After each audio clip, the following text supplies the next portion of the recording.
and good morning, ladies and gentlemen.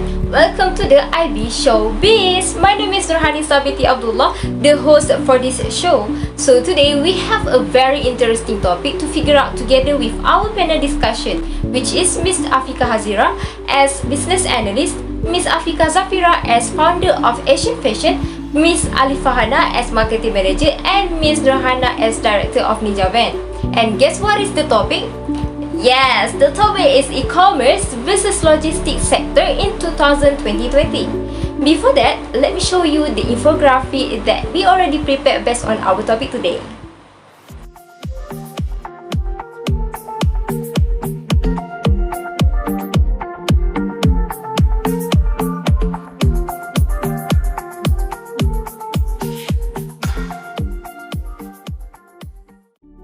Okay, so now we move to the first question toward Miss Hana.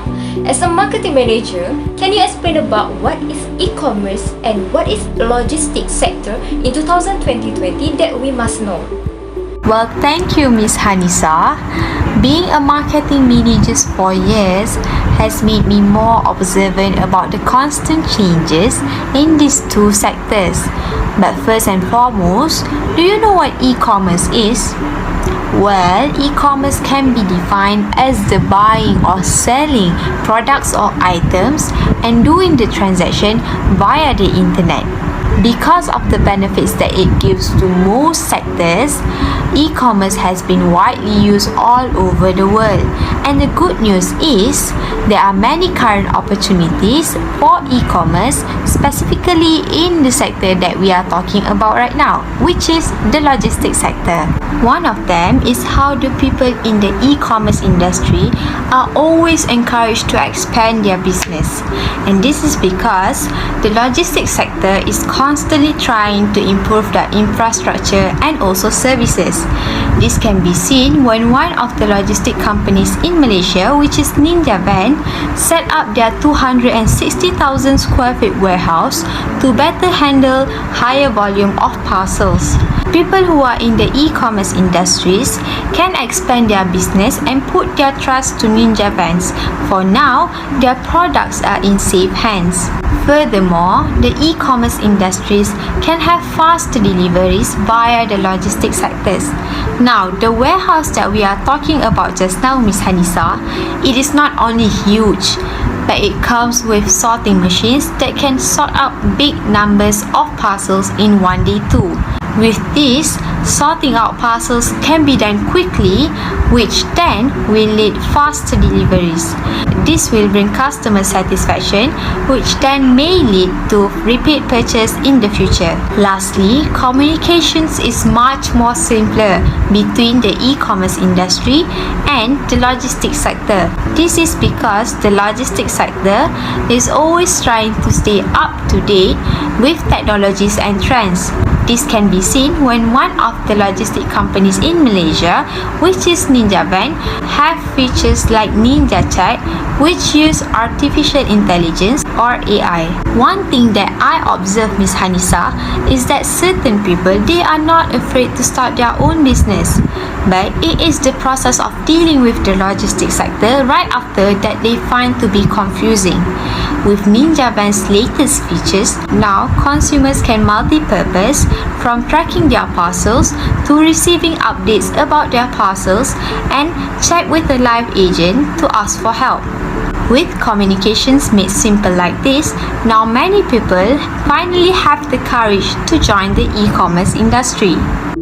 Thank you, Miss Hana, for a great explanation that we got from you. Then we would like to go deeper in this topic, so we have Director of Ninja Van Malaysia, Miss Hana, here to share what kind of challenges or any issues regarding about this topic. Well, it's proper for me to introduce myself first. I am Nurhana binti Kamarudin as the Director of Ninja Van Malaysia. Alright, nice to meet you all. Alright, actually these issues rise up due to these factors, as you can see beside me. COVID-19 has affected the economic condition and usual norm of life we had before. Since that, many of us prefer to purchase anything online because of the virus we cannot see outside.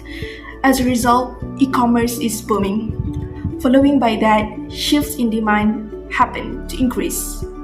making the e-commerce and logistics sector alert with the challenges to obey with timely delivery. At the same time, they need to sustain their relationship with the consumers. In the second quarter of 2021, Shopee became an interval e-commerce website as the most clicked e-commerce site in Malaysia and Southeast Asia, overtaking Lazada, Zalora, and Mudah.my. Not to forget that our local merchants currently prefer to carry out business domestically rather than importing from China. We need to be informed that maybe they are more comfortable to start from below first. And also, shoppers would like to support their community, and because of that is why e-commerce is booming. There are a lot of people trying to help the community, and that is why e-commerce and logistics sector need to come up with better result to serve for their community, because people are crazily buying online, purchasing things online compared to before. Wow, I can't believe that we face those kind of challenges in this era. I agree with Miss Hannah with those challenges that she stated about. And I think the biggest challenges is COVID-19 because it is spread all around the world and people cannot work properly in their industry during that day. So our next questions towards Miss Afika Zafira, the founder of Asian Fashion. What are the recommendations to overcome those challenges that Miss Hannah talks just now? Thank you, Hanisa.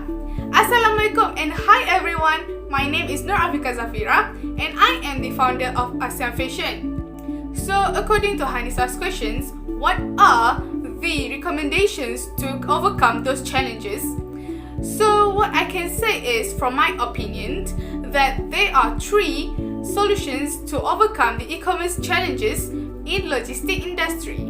First and foremost is to create a structured organization for both sides between e-commerce sellers and also third-party logistics, where they should have a schedules for the time to deliver those packages for seamless delivery, as well as hire and train more workers in logistic industry.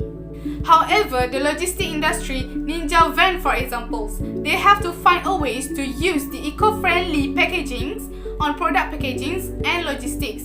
For instance, use the biodegradable products, cardboard, paper, hive wrap, and paper bubble wrap to reduce the amount of plastic use. By using all the reusable products, we can be more responsible in caring for our environment, lowering the carbon emissions, and satisfies the consumer with the ecological friendly products. And most importantly is, go green! And the last recommendation would be e-commerce providers and logistic industry need to publish or create a media applications for sellers and buyers to interact with the locals and also oversee distributions. This is really important because customers love to buy the local products, but sometimes they want to try the foreign market products. So it will be easier for them to have the applications for smooth delivery process, to check whether their parcels on time or not, to provide the selected languages for better communications, and to avoid any language barriers for them. I think that is all from me, and thank you for having me today. Back to you, Hanisa. Thank you, Miss Afika Zafira, for the explanation, and I think all the recommendations that you explained just now, maybe it could help us to fight back those challenges in the future or present. Now, we move to the last questions to our last panel discussion for today. So, Miss Afika Hazira, as a business analyst, based on your perspective, what can you describe or conclude about logistics sector should keep up the trends through e-commerce? First of all, my name is Afika Hazira binti Azmin Sham. I am a business analyst and I would like to say thank you to Ms. Anissa for inviting me in this program table show. At least I can share some of my opinion regarding the topic and different perspective from we as a business analyst. Why e-commerce is good in logistics sector? What can I say? E-commerce is often used to refer to the sale of physical product online, but it can also describe any kind of commercial transaction that is facilitated through the internet. E-commerce has evolved to make products easier to discover and purchase through online retailers and marketplaces. Small business and large corporations have all benefited from e-commerce, which enabled them to sell their goods and services at a scale that was not possible with traditional offline retail. E-commerce has a good positive impact on the logistics sector, particularly in the delivery of goods both within and outside the country. As we can see, e-commerce helped the logistics sector to improve their services by both incorporating technologies into their service delivery process. Last, the impact that I know the existence of e-commerce enterprises both inside and outside the country allow for global expansion. And additionally, a logistics sector that keeps up with current events might assist the country develop and flourish internationally. So I think that is a good thing. Logistics sector, for example, Ninja Van's services work together with e-commerce because it helps to grow our country and also other country. Thank you, Miss Afika Hazira, for the explanation. Now we have reached at the end of our show. Thank you so much to all of the panel discussion with great explanation that we got from you guys, and it is such a pleasure for having all of you today. Well, ladies and gentlemen, thank you and Assalamualaikum warahmatullahi wabarakatuh. Bye bye.